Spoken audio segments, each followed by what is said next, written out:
Welcome to Caribbean Focus TV. I am so excited to be here today. We have an exciting interview, and we have an exciting interviewee with us today. It is City Councilman Austin Thompson, here from the City of Lawrenceville in Gwinnett County, Georgia, who is going to be here with us today, and he's going to answer some questions about his newly elected position. And we are just so excited because he made history, y'all. He made history, so we are just so excited to have him here today. Welcome, City Councilman Thompson. I am pleased to have you here with us. Thank you so much. I'm pleased to be here with you, Ms. Daphne, and thank you to Caribbean Focus TV for allowing me this opportunity to sit with you and to discuss my newly elected position. I'm excited. All right. Well, I have some questions for you. Sure. So we know that you won the city council race in Lawrenceville. And how does it feel to be the winner among 3 other contestants this year? It feels great. To tell you the honest truth, if you are unopposed, it's an easy in, right? Because all it takes is your vote. You vote for yourself, and you're in, right? If you have one other contested individual, it evens the odds a bit, it makes it easier, but when you have 3 people vying for a seat, you can easily find yourself in a runoff because, you have somebody there splitting the vote. So you have 3 individuals vying for the seat, and it's just more opportunities for the voters to cast their vote. So you may not get the 50% plus 1 that's needed in order to win outright in that election. But I did, and I was so happy and I'm excited because, you expend so much energy, right? Energy and time and the volunteers to win an election. You just don't want to go into a runoff. So I was just so happy to win it on November 2nd. All right, and we're excited and happy that you did. Yes. So tell us about what transpired in the day leading up to the election. Well, we started out early that morning, and the polls were open at 7 a.m. and closed at 7 p.m. So basically, I had a few volunteers that came out early that morning, and through the day I had volunteers, coming and going because of their own personal schedules. So in the morning, got out at about 6:45, started waving signs. We have to maintain a certain distance from City Hall. So we set up waving signs, and literally, from 7 o'clock in the morning, you're catching that early wave of voters. And from that early wave of voters, and then you move into midday, and you're just gauging the number of people and the volume of individuals coming and going from City Hall. So I pretty much, for 12 hours that day, I was positioned in front of City Hall at different locations. But leading up to 7 o'clock p.m., it was all about waving signs and being visible and catching the attention of the voters going into City Hall and just getting that final pitch, letting them know, hey, vote for Austin Thompson. I am your man. All right. So tell us what happened in 2019 and how your campaign and how you ran was different this time that allowed you to win the election. 2019, I took an interest in running for city council. And when I read that the mayor at that time, Judy Jordan Johnson, was not going to run for her final term, her 3rd and final term, and that the city council member in post 1 at that time was going to, just abdicate his position to run for mayor, that created an open seat.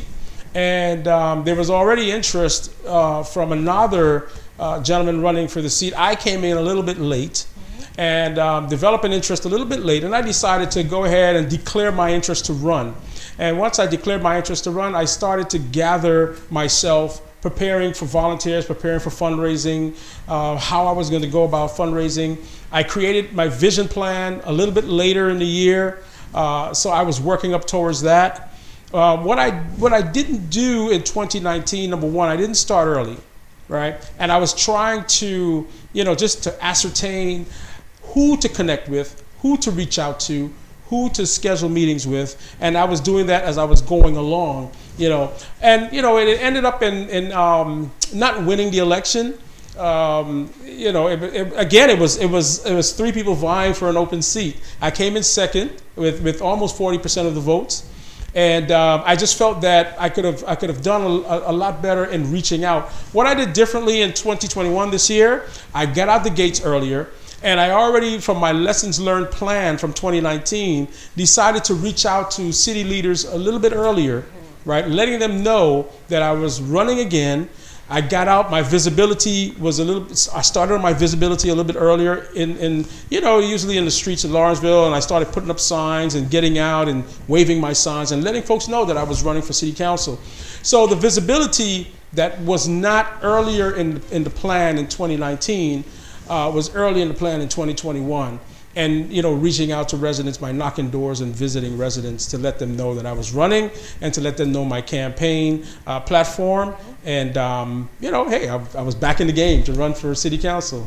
All right. Yeah. So you won post 3. I won the post 3. Okay. Yes, now, can you please tell our viewers what is post 3? All right. So basically, we are at large. Our positions are all at large.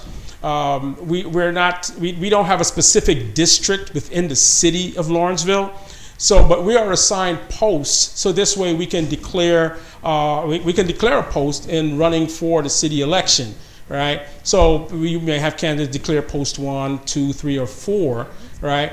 Because we're all at large. So, but we're not beholden to a specific area of the city. We're representing all residents in the city of Lawrenceville. We have a total of about 31,000 plus, almost 32,000 residents in the city of Lawrenceville. So we are all responsible for all 32,000 residents in the city. Wow. Yes.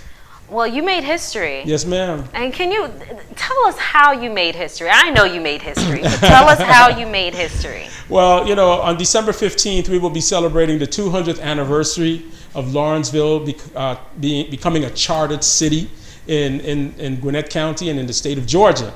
And in the 200th year anniversary, never has there ever been an immigrant-born male of African descent, especially from the Caribbean and Latin American region, on the city council.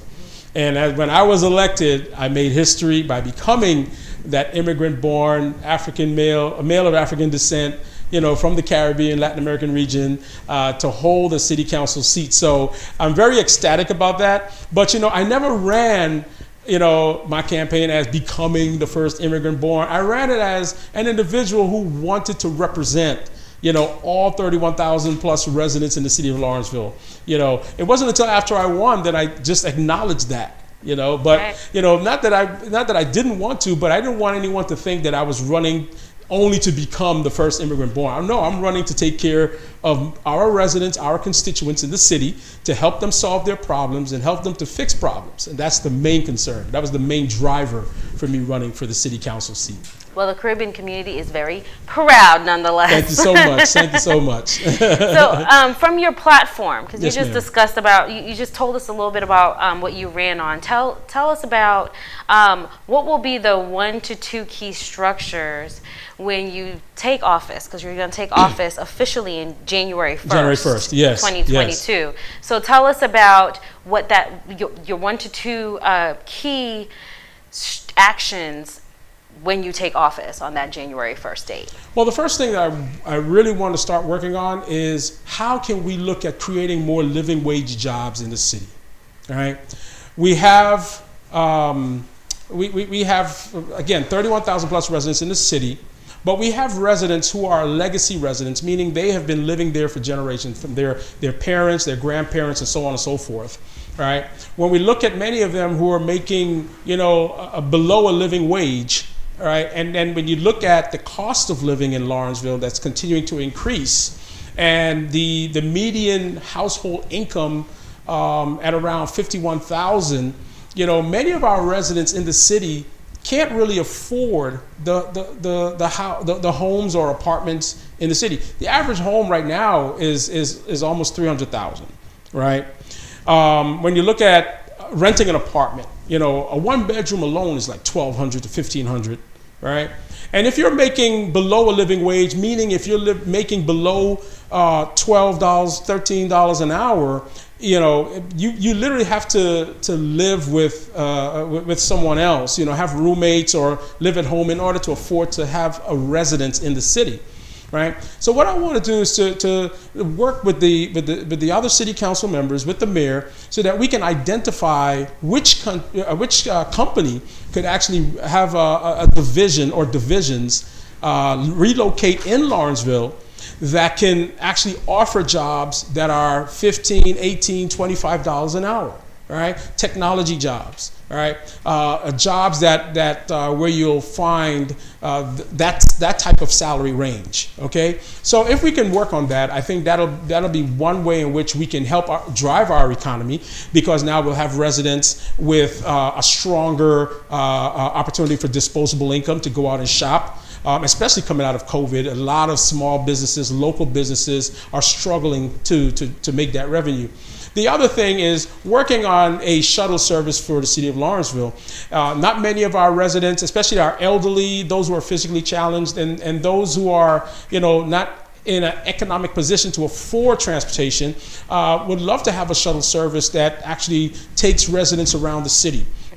Retail shops, local restaurants, going to the hospital, going to the government administration building, right, which handles our court appointments and so on and so forth, to Georgia Gwinnett College for our college students, Gwinnett Technical College for our college students attending that university. So if we had a shuttle service, and which will provide an option to motor vehicles, and for the fact that we don't have expansive transportation in our city, this will be great. This will really help our residents, and anything that we can do to help provide that quality of life that our residents look for is something that I am looking to work on, and transportation is one of them. That's amazing. Yes, and then there are other points, but those are the first two that I really want to get out the gate starting with. All right. Well, a little bit of a tougher question for you.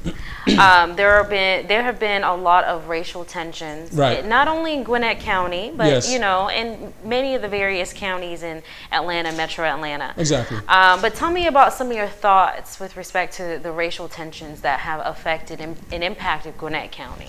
Yes. Well, of recent, we've seen attacks on on our school board members. We've seen racial tensions rise because there's a growing number of minorities who are winning political office, and securing positions on the county commission boards, the county school boards, local district attorney office, the sheriff's office, so on and so forth.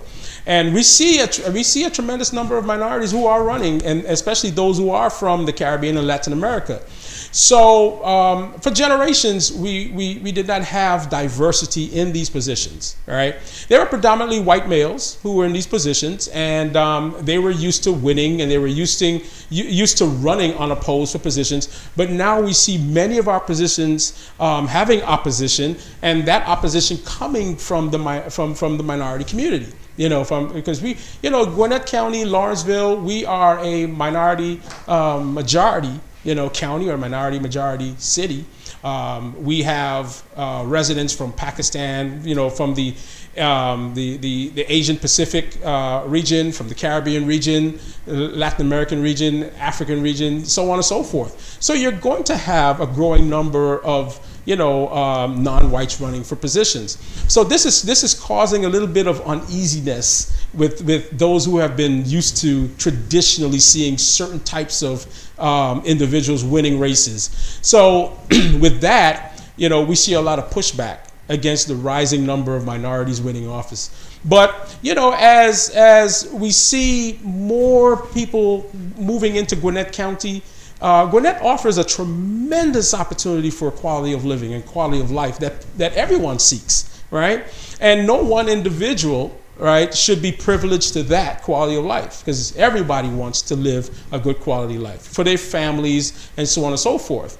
So these are something that the racial tension is something that many of us are facing. As we see now with the school boards, especially with the Gwinnett County School Board, you're seeing increased security, because of certain activity and tension that's rising at school board meetings. Many elected officials have received death threats and threats to their life because there are individuals out there who are not in favor of their policy. Their policy of fairness, equity, inclusion, transparency, leveling the playing field so everyone could have a seat at the table.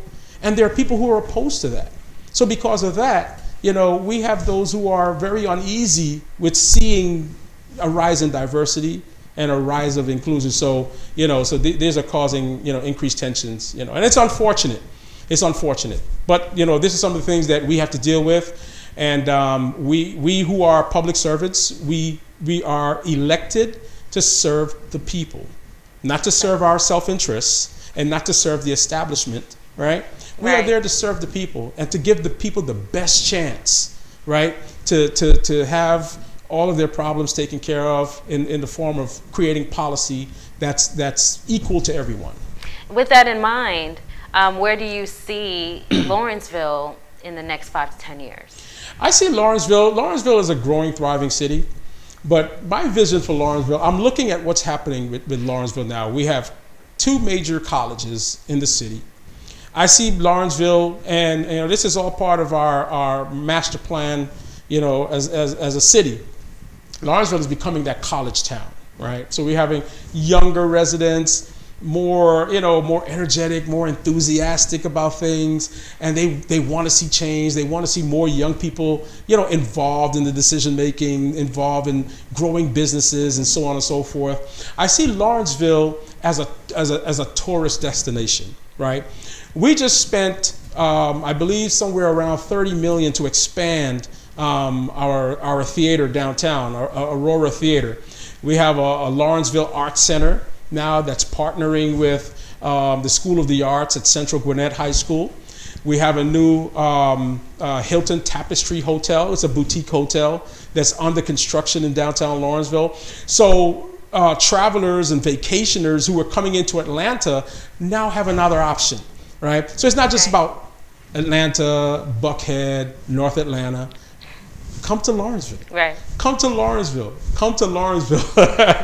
Come and spend your money in Lawrenceville. Come and share your disposable income with the restaurants and the retail outlets. And you can stay in downtown Lawrenceville at the Hilton Tapestry Hotel. You can come and be entertained at the Aurora Theater and the Lawrenceville Arts Center. We have a tremendous amount of opportunities for those who seek plays and matinees and different types of performances. So I see my vision for Lawrenceville, I see it as a city of the future that can be an option for vacationers, for travelers, for people who come to Atlanta for business. They can come to Lawrenceville. They can say, hey, we heard Lawrenceville is a happening place. And instead of going somewhere else, let's go to Lawrenceville because we heard that it's a happening place, it's a thriving place, and it's a place where we can really find a good amount of entertainment. So I see that for Lawrenceville. That is awesome. Yeah, I see that for Lawrenceville. During your campaign, you invited anyone, really, who wanted to come and have coffee with you. Tell us a little bit about that. Yes, coffee with the candidate.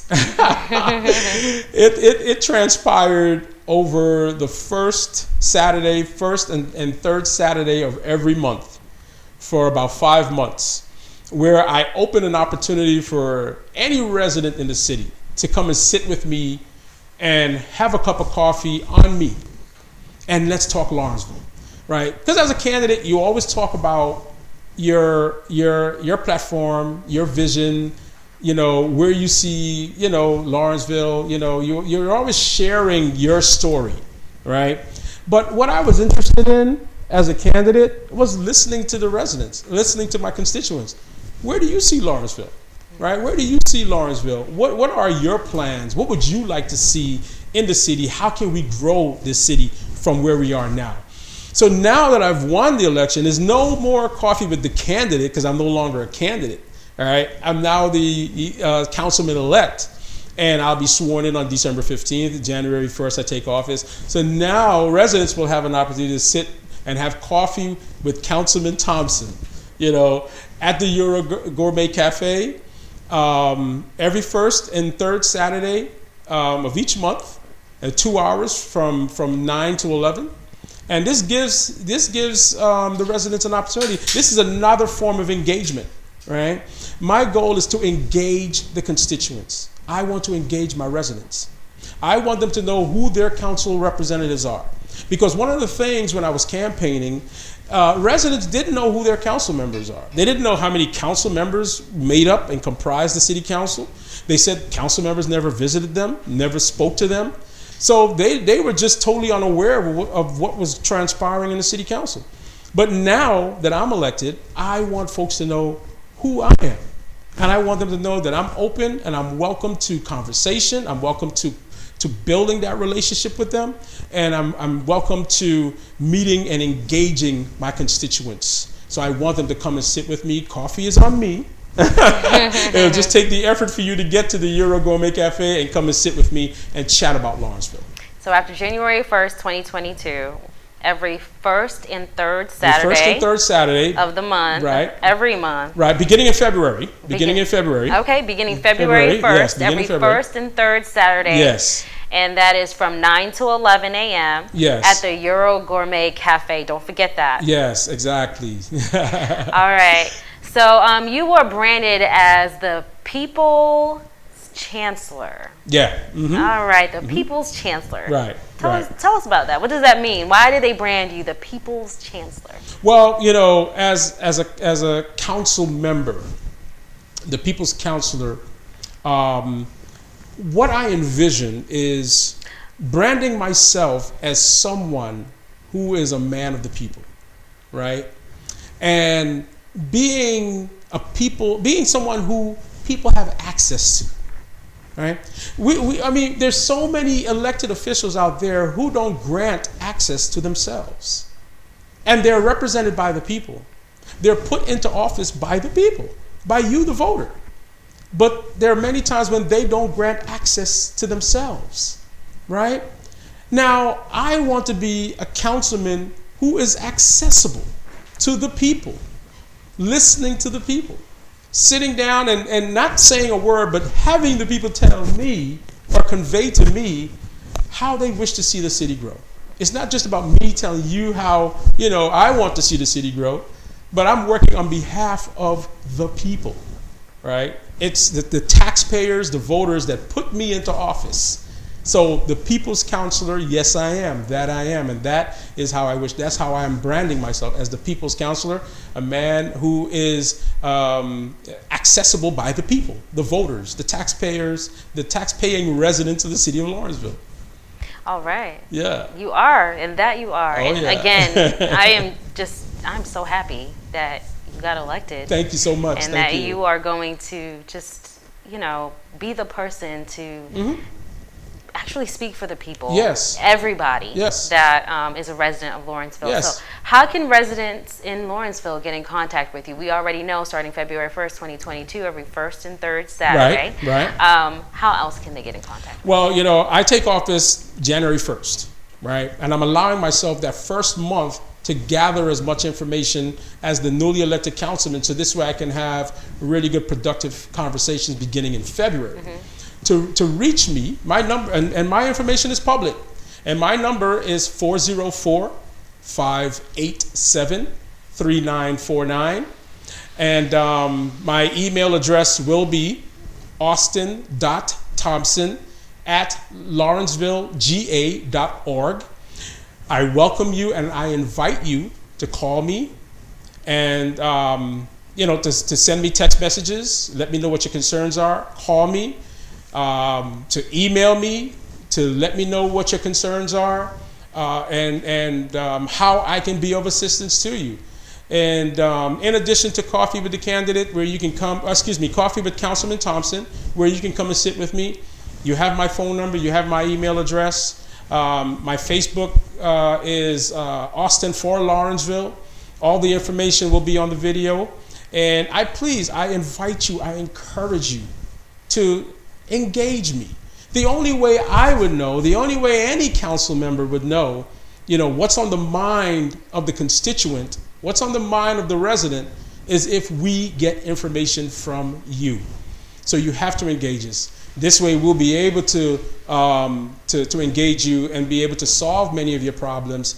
I would like to look at my engagement and my connection with you as the return on your investment. You invested in me by giving me your vote, and now I want to give you the return by making sure I make every available possibility to engage my residents, my constituents, my voters, my support. Okay. Yeah. Well, as you know, we're Caribbean Focused TV. Yes, ma'am. And you coming from Caribbean, Latino background. Yes, yes. Tell us a little bit of any plans that you have or how you'll engage the Caribbean and Latin American community in Lawrenceville. Yes, you know, being an immigrant born from the Cooperative Republic of Guyana and being of Caribbean heritage, I have a responsibility, you know, to the Caribbean and Latin American residents in our city. And the one thing I want to make sure is that I'm engaging, and especially, you know, like many of us who are from the Caribbean, a lot of families, they sort of stay isolated and concealed. You know, they sort of feel as if, you know, yeah, we live in the city, but we're just going to, you know, exist, right? But I want to reach out to our Caribbean and Latin American residents and letting them know, hey, I am your representative too. And if you're going to have representation and a seat at the decision-making table, I need to reach out and make sure that we connect. That's one. Number two, from the COVID-19 pandemic, a lot of minority businesses have been rendered closed, right? Many of our Caribbean, Latin American, and African residents, our minority residents, have lost their businesses, right? They have seen reduced revenue and reduced volume of traffic to their businesses, right? Because of the COVID-19 pandemic. Many of them didn't have the access to capital as other business owners, right? Right. There are opportunities right now. We're going to have, in the city of Lawrenceville, we're going to have a Gwinnett Entrepreneurship Center, right? And at which I will be present for the ribbon cutting on the 15th, right? So I am going to be working directly with the Gwinnett Entrepreneurship Center, and as a consultant and as someone for the past 8 years who have coordinated and executed a small business conference, I am going to make sure I'm putting an emphasis on our Caribbean and Latin American businesses and making sure that they are getting all the resources they need to succeed. You know, we need our Caribbean businesses. We need our Latin American businesses. You know, we need to make sure that minority businesses are at the seat of the table through their representation. And I want to make sure of that as well. All right. You know, education, you know, looking at other opportunities, you know, fair housing, you know, making sure that we can get living wage jobs, you know, more in the city so that many of our Caribbean and Latin American residents and our minority residents can have access to these opportunities, can have access to these resources. They need it. All right. Now, are there any messages that you want to tell the people, the viewers? Yeah. What I want to say is we are on the precipice of something wonderful in Lawrenceville. As the first immigrant born from the Cooperative Republic of Guyana, representing the Caribbean region and representing the Latin American region, I will be a representation for many of our immigrants in the city of Lawrenceville. But I also want everyone to know that my representation doesn't just focus on immigrants, and it doesn't focus on those who are from the Caribbean and Latin American region. I am focusing on all 31,000 plus residents in the city, because we are all part of a rich tapestry that's Lawrenceville. We are the county seat. So there's a great deal of responsibility that we have as being the county seat of Gwinnett. And I want to make sure that with the vision of being a city of the future, that we are inclusive, we are equal, we are transparent, and we're making Lawrenceville a city for every single individual, every single family who reside in the city. We want people who travel to Georgia, who travel to the metro Atlanta area, to look at Lawrenceville as a city to visit. We have other places, other locations within the metro Atlanta area that are favorable to vacationers and travelers who come into Georgia, but let's make Lawrenceville one of those cities of interest. Let them come and visit the Aurora Theater. Let them come and visit the Lawrenceville Arts Center. Let them come and spend a few nights, a weekend at the Hilton Tapestry Hotel. The students who are considering going to college, let Georgia Gwinnett College be an option. Let Gwinnett Technical College be an option. Let the restaurants and the retail outlets and everything that we have in Lawrenceville be an option. Let's make Lawrenceville a city that we all can have pride in, because we're all part of that wonderful tapestry. We're all part of that value proposition that makes Lawrenceville a focal point. And that's what I want to be a part of. You all hear that from City Councilman Austin Thompson himself. Lawrenceville needs to be the place that you go and visit. Come to Lawrenceville. Thank you so much for being here with us today. And as always, stay focused.